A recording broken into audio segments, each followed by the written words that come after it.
तो स्टूडेंट्स, आज का ये फिर से एक नया वीडियो है हमारी एक मिशन का। इस मिशन के तहत हम आपको इंग्लिश जीरो से इंग्लिश स्पीकिंग तक लेके जाएंगे। तो पहला पड़ाव तो हमारा ये है कि हम इंग्लिश बोलना, यानी इंग्लिश बोलना नहीं, इंग्लिश पढ़ना, कि इंग्लिश को पढ़ा कैसे जाता है वो सीखेंगे। उसके बाद धीरे धीरे करके हम इंग्लिश लिखना, फिर इंग्लिश समझना, उसके बाद इंग्लिश बोलना सीखेंगे। तो पहले पड़ाव पे हैं और अभी हम सीख रहे हैं कि इंग्लिश पढ़ा कैसे जाता है। तो इसी मिशन के तहत आज का ये वीडियो भी रहने वाला है। और अगर आप भी बिल्कुल जीरो से इंग्लिश स्पीकिंग तक का सफ़र तय करना चाहते हैं तो आप हमारे चैनल के लास्ट वीडियो, यानी पहले वीडियो से अब तक के वीडियो को देखिए और हमारे चैनल पे बने रहिए, क्योंकि हमारा मिशन ही ये है कि आपको बिल्कुल जीरो से इंग्लिश सिखाएं। तो चलिए आज का ये वीडियो भी शुरू करते हैं, जो कि इसी मिशन के तहत है। तो चलिए वीडियो शुरू करते हैं। तो पहले यूज़ देखते हैं सी का। तो जब भी सी के आगे या पीछे क्यू, ओ, यू या आर में से किसी भी वर्ण का प्रयोग होता है तो सी की ध्वनि क का साउंड निकालती है। जैसे कोट, इसका मतलब होता है चारपाई, और कोट में आप देखेंगे जो सी है वो निकाल रही है आवाज़ क का। फिर कार, इसका मतलब मोटर गाड़ी होता है।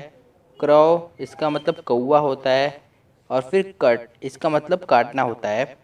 ये जो भी मैं वर्ड भी पढ़ रहा हूँ इसे आप इंग्लिश वर्ड मीनिंग की तरह लीजिए, क्योंकि इंग्लिश में वोकैबुलरी स्ट्रॉन्ग होना भी बहुत ज़्यादा ज़रूरी है।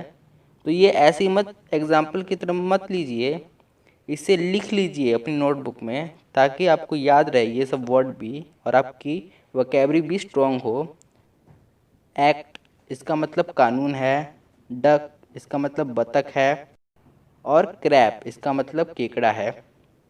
जब भी शी के पश्चात ई, आई या तो वाई का प्रयोग हो तो सी की ध्वनि स की होती है।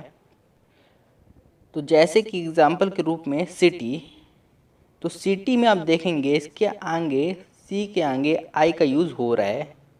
और जैसा कि हमने ऊपर पढ़ाई कि जब भी सी के आगे ई, आई या वाई हो तो सी की ध्वनि स में हो जाती है।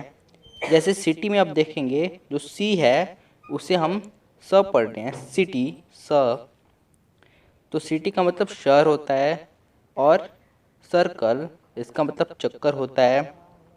आईसी, इसका मतलब बर्फीला होता है। आप आईसी में देखेंगे तो सी के आगे वाई है और इसलिए सी की ध्वनि स में आ रही है। जब सी के पहले और बाद में ई ए या आई ए हो तो सी की ध्वनि श में होती है। तो इसके एग्जाम्पल देख लेते हैं। ओशन, ओशन यानी महासागर होते हैं, उन्हें आपने देखा ही होगा। तो ओशन में आप देखेंगे जो सी है उसकी साउंड क्या आ रही है, स की साउंड आ रही है। और क्यों आ रही है, क्योंकि आप देखेंगे कि सी के आगे क्या है, ई और ए। और ई ए हमने बताया ही है कि जब भी सी के आगे या पहले ई ए, आई ए ये सब हो तो सी की ध्वनि क्या होती है, स की होती है। तो इसके आगे है फेशियस। तो फेशियस में आप देखेंगे कि सी की ध्वनि क्या आ रही है, स की। और फेशियस का मतलब चेहरे का रंग होता है। तो इसके बाद एक और रूल है, यदि अंत में ई आए तो उसका उच्चारण नहीं होता है। तो आपने बहुत सारे वर्ड्स में ई देखा होगा कि जो लास्ट में होता है, लेकिन उसका उच्चारण कभी भी नहीं होता है, ये आप समझ लीजिए। तो अगला रूल है, जब ई के पश्चात ई या वाई आए तो जी की ध्वनि ज की होती है। जैसे जेनेटिक यानी सजन होता है। और इसमें आपने देखा है कि जो जी है उसके आगे क्या है ई, इसकी वजह से जो जी की ध्वनि वो बदल जाती है ज में। तो जेनेटिक, जिम्नास्टिक, इसका मतलब व्यायाम होता है।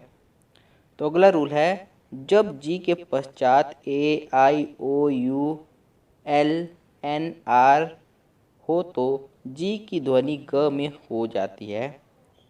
तो जैसे कि गेज, इसका मतलब घूमना होता है, नहीं सॉरी, इसका मतलब घूरना होता है।